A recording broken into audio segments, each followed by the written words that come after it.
Hoje vamos falar dos impostos que o Estado prefere que tu não conheças, o IT, o IAVA e o ISP, os chamados Impostos Especiais de Consumo. Vamos perceber de onde é que vieram, quanto é que rendem, como é que têm evoluído e porque é que o IVA, que já conheces bem, anda de mão dada com eles de uma forma que poucos discutem. Fica até ao fim porque é uma parte do episódio que vai mudar para sempre a forma como tu olhas para o preço da gasolina. Vamos a isso.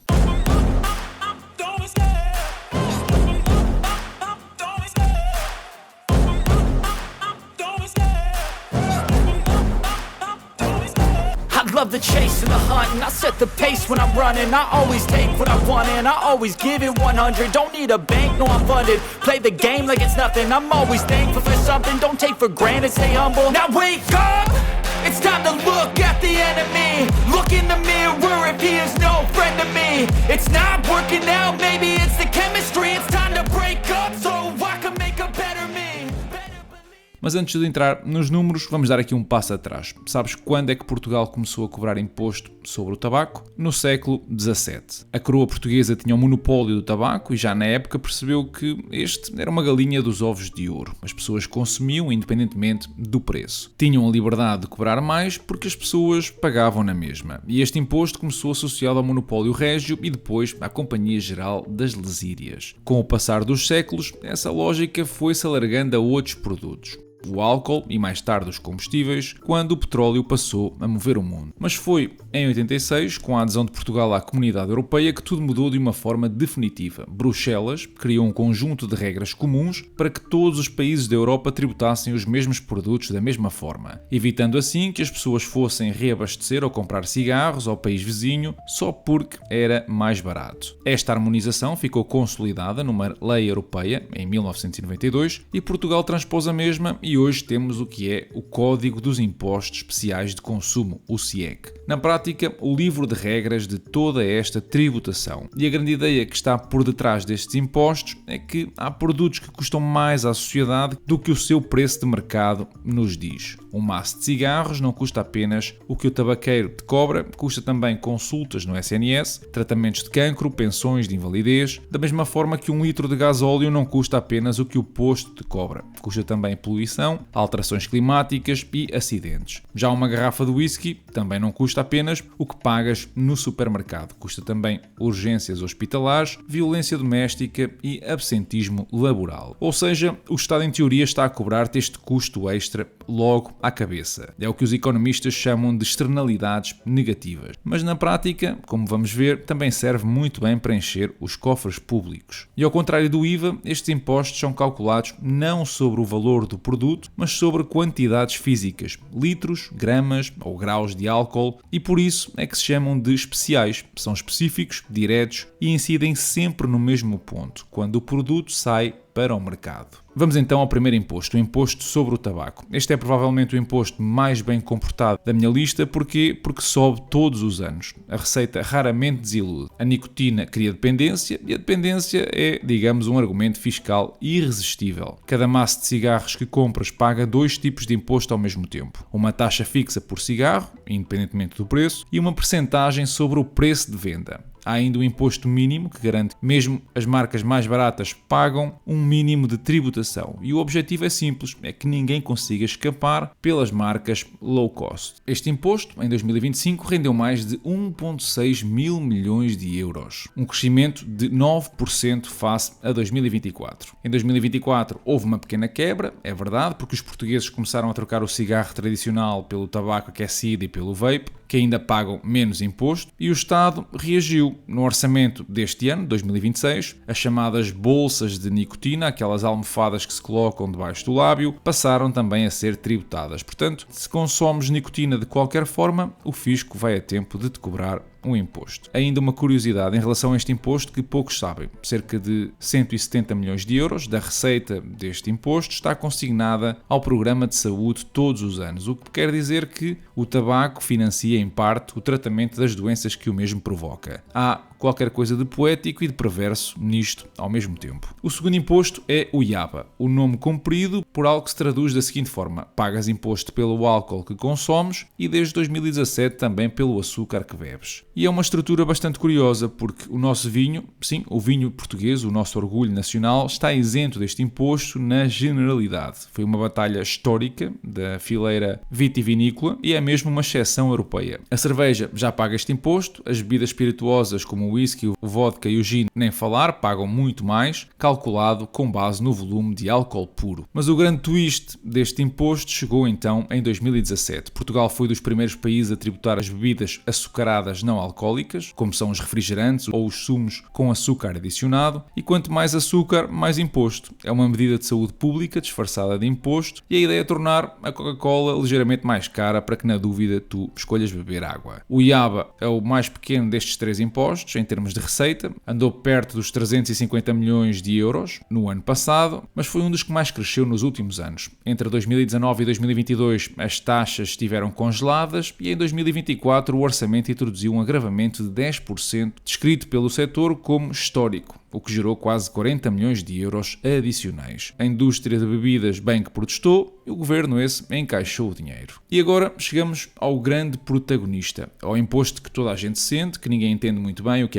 é e que em 2025 atingiu o valor mais alto de sempre desde 1993, o ISP, o Imposto sobre os Produtos Petrolíferos e Energéticos. O ISP é o imposto politicamente mais sensível dos três, porque toda a gente abastece, toda a gente vê o preço subir e toda a gente culpa alguém. Em circunstâncias normais, o ISP rende ao Estado uma quantia colossal. Em 2025 foram 3,7 mil milhões de euros. Para teres noção, é praticamente metade do que foi o orçamento da educação neste ano. Mas a história recente do ISP é uma verdadeira montanha-russa. Lembras-te de 2022? A guerra na Ucrânia explodiu, o petróleo disparou e as bombas de gasolina tornaram-se o símbolo da crise do custo de vida. O governo reagiu e baixou o ISP, criou até um mecanismo semanal de ajuste automático das taxas e o resultado, bem, a receita do ISP caiu 21% nesse ano. Foram menos 750 milhões de euros, sendo que foi mesmo o único imposto grande a recuar. E aqui está o paradoxo. O consumo de gasolina e de gasóleo nesse ano aumentou. As pessoas abasteceram mais, mas o imposto desceu porque as taxas foram reduzidas. E o Estado, ainda assim, ficou com muito menos dinheiro. Mas não ficamos por aqui. Nos anos seguintes, o governo manteve apoios excepcionais ao combustível. Em 2022 foram 1,5 mil milhões em subsídios. Em 2023, mais 1.000 milhões. Em 2024, 1,4 mil milhões. No total, estamos a falar de mais de 4,2 mil milhões de euros em apoios extraordinários a combustíveis fósseis desde 2022. A Comissão Europeia fez vista grossa enquanto pôde, mas foi lançando uns avisos. Estes subsídios distorcem os incentivos para a transição energética e, por isso, têm de acabar. Com os preços internacionais a acalmar e os apoios a reduzir-se, a receita foi recuperando ao longo do tempo. Este ano, parece que a coisa vai pelo mesmo caminho. Dito isto, chegamos à parte que eu prometi no início, a que vai mudar a forma como tu olhas para a bomba de gasolina. Quando tu abasteces o carro, o preço que pagas por litro tem vários componentes. O custo do petróleo bruto, as margens de refinação e distribuição, a margem do posto e os impostos. Dois impostos, na verdade, o ISP e o IVA. Mas eis aquilo que não é óbvio. O IVA é calculado sobre o preço final, que já inclui o ISP, ou seja, tu pagas IVA sobre o imposto que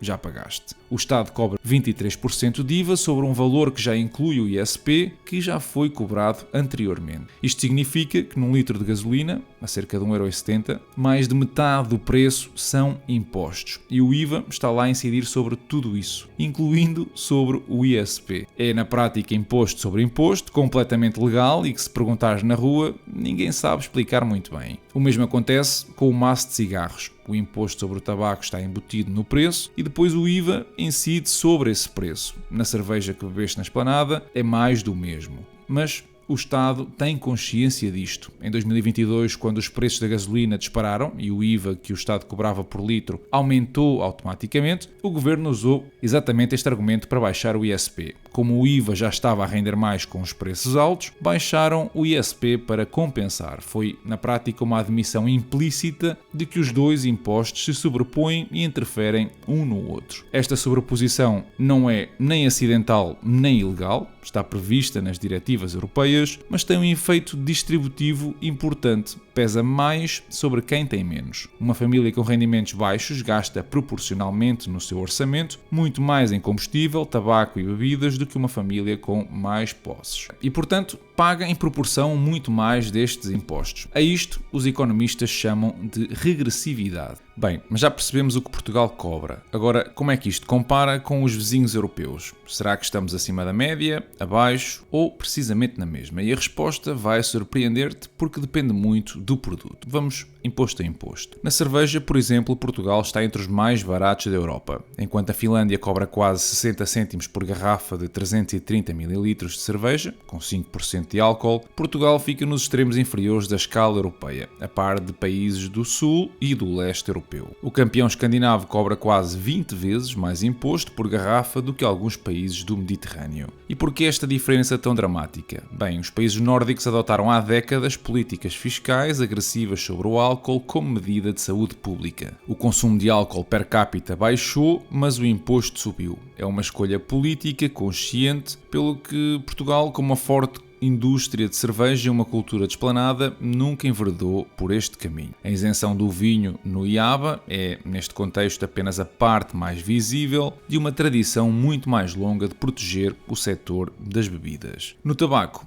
Portugal também é um dos países mais baratos da Europa para fumar. O mapa de cigarros de julho de 2025 pintou Portugal a amarelo. A Irlanda está no outro extremo, com quase 10,70€ por maço de 20 cigarros, só em imposto especial, o mais alto da União Europeia. França e Bélgica também estão no vermelho, com mais de 7 a 8€ por maço de tabaco. Ora, nós situamos-nos aqui na faixa mais baixa da escala europeia e isto tem uma consequência direta e muito concreta. Um maço de cigarros em Lisboa é significativamente mais barato do que em Paris, Dublin ou Amsterdão. Para um fumador português, há até um incentivo perverso, quando vai de férias para estes países, que é comprar o tabaco cá antes de ir de viagem. E esta diferença não é inocente. A Diretiva Europeia define um piso mínimo de tributação e Portugal anda perto desse limite. Bruxelas tem pressionado para uma convergência ascendente, o que na prática significa que os maços vão continuar a ficar mais caros nos próximos anos se Portugal seguir a trajetória dos países do Norte. Já na gasolina, Portugal está na faixa média-alta da Europa. Aqui o retrato muda completamente. O mapa de janeiro de 2026 mostra Portugal num tom azul médio, claramente acima dos países do leste europeu e relativamente próximo da média da Europa ocidental. Os Países Baixos são o campeão europeu, com mais de 84 cêntimos por litro só de imposto especial, e Portugal fica assim a meio caminho entre os países mais baratos, como a Bulgária ou a Roménia, e os mais caros. E aqui está a ironia. No produto que mais pesa no orçamento das famílias portuguesas, Portugal está acima da média europeia. Somos um país periférico, com uma rede de transportes públicos menos desenvolvida do que Berlim ou Paris, onde o carro é muitas vezes uma necessidade e não uma opção. E ainda assim, cobramos mais ISP por litro do que grande parte dos países do leste europeu e dos países do sul. Pelo que a leitura que nós podemos fazer deste conjunto é que Portugal cobra pouco pelos vícios socialmente tolerados, a cerveja, o vinho e o cigarro barato, e cobra relativamente mais pelo combustível que toda a gente precisa para trabalhar e circular. É exatamente o padrão inverso ao que uma política de saúde pública coerente sugeriria. E é também, não por acaso, o padrão que maximiza a receita com o mínimo de resistência política. É que fumar é uma escolha, abastecer o carro para ir trabalhar para muitos portugueses não é. Chegados a este ponto, o que é que nos espera? Bem, no tabaco o Estado vai continuar a alargar a rede. Bolsas de nicotina, vapes, novos dispositivos, onde há consumo, o fisco vai atacar. A questão é se vai conseguir acompanhar a velocidade com que a indústria inventa novos formatos. Nos combustíveis, o desafio é mesmo existencial. À medida que os carros elétricos crescem, a base tributável do ISP encolhe e o Estado vai ter de encontrar uma forma nova de cobrar pela utilização das estradas, seja uma taxa por quilómetro percorrido, seja um imposto sobre a eletricidade dos carregamentos. É mesmo um debate que já está a acontecer em Bruxelas. Já no álcool e no açúcar, a tendência é de expansão gradual. Mais produtos, mais escalões, mais alinhamento com as políticas de saúde pública europeias. E o IVA, esse vai continuar a sobrepor-se a tudo isto, em silêncio, enquanto ninguém prestar muito a atenção e não se tornar num tema público. No fundo, estes 3 impostos contam uma história muito honesta sobre como o Estado funciona. Tributa aquilo que sabe que vais consumir, chama-lhe política de saúde pública, encaixa quase 6 mil milhões de euros por ano, sem que a maioria das pessoas se aperceba exatamente de quanto é que está a pagar. Da próxima vez que abasteceres o carro, acenderes um cigarro ou pagares uma Imperial, já sabes, não estás só a pagar o produto. Estás a pagar pelo menos 2 impostos, um deles calculado sobre o outro. Assim que, se gostaste do episódio e queres valer a tua indignação, partilha o teu bitite na caixa de comentários e deixa um like. Semana verdinha para os principais índices mundiais, sobretudo os europeus, onde muitos deles fecharam acima dos 2% de ganhos. Desta vez o nosso PSI não andou em contramão, mas também não conseguiu acompanhar o ritmo, tendo ficado ligeiramente abaixo desse valor. Ora, no que toca a notícias, nem de propósito, o FMI acaba de emitir um ultimato que vai deixar muitos governos em pânico. É preciso planear o fim imediato dos apoios aos combustíveis. O aviso aqui é claro e tem um tom de sobriedade que não deixa margem para dúvidas. O fundo alerta que este novo choque nos preços da energia pode não ser temporário, como muitos políticos tentaram vender ao eleitorado, mas sim um novo normal de uma economia global fragmentada e em stress energético. Manter estes subsídios é, para o FMI, uma hemorragia de capital público que impede o Estado de investir no que é verdadeiramente produtivo. Existe, obviamente, o risco deste subsídio se tornar numa droga de que os governos depois não se conseguem libertar porque têm medo do impacto eleitoral de uma subida de preços na bomba de combustível. Mas ao manterem esta política estão apenas a empurrar o problema para o próximo orçamento, acumulando uma dívida que terá de ser paga com impostos mais altos no futuro. Ainda por cá, as prescrições de dívidas fiscais quadriplicaram no ano passado e este número é um atestado de falência na capacidade de cobrança do Estado. Quando uma dívida fiscal prescreve, o Estado admite na prática que foi incapaz de encontrar ou o devedor ou de executar o património a tempo. Estamos a falar de milhões de euros que se evaporaram dos cofres públicos simplesmente porque a máquina administrativa ou é demasiado lenta ou ineficiente ou está a braços com uma litigância que entope os tribunais. A verdade é que este quadriplicar de prescrições revela aqui uma desproporção abismal. O Estado é implacável quando tem de cobrar ao cidadão comum, que tem a conta bancária identificada, mas depois mostra-se profundamente incompetente quando tem de ir atrás de grandes devedores ou de processos complexos que se arrastam até ao esquecimento legal. Esta ineficácia alimenta aquela sensação de injustiça num sistema onde quem paga sente que o Estado é um carrasco, enquanto quem deve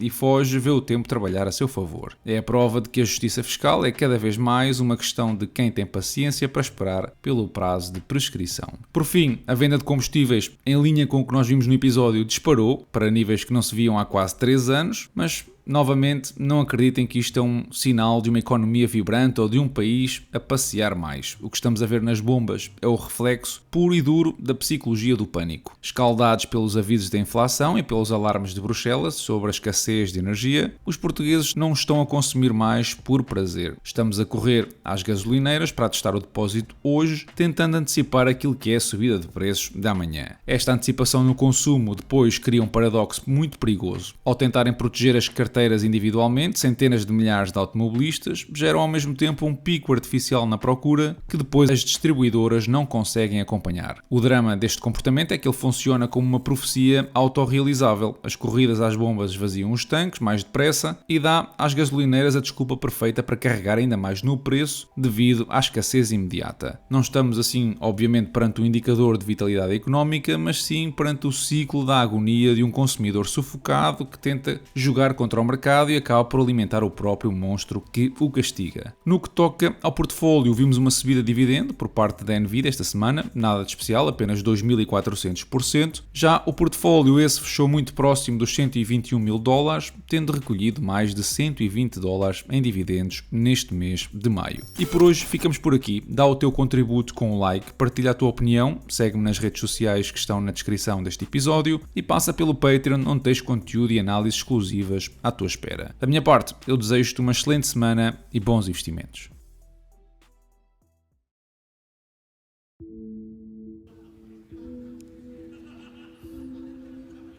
What?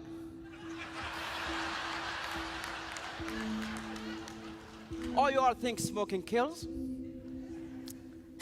Let me tell you something. Do you know that the amount of people dying from diabetes are 3 times as many people dying from smoking?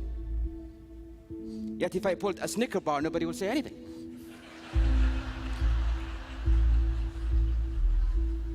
Do you know that the leading cause of lung cancer is not actually a cigarette? It's your DNA. You could smoke for years and nothing will ever happen to you. This whole war against smoking is just to restrict the farming of tobacco. Mr. Council Chair, fellow Toastmasters and guests, I use these arguments, even though I just made them up,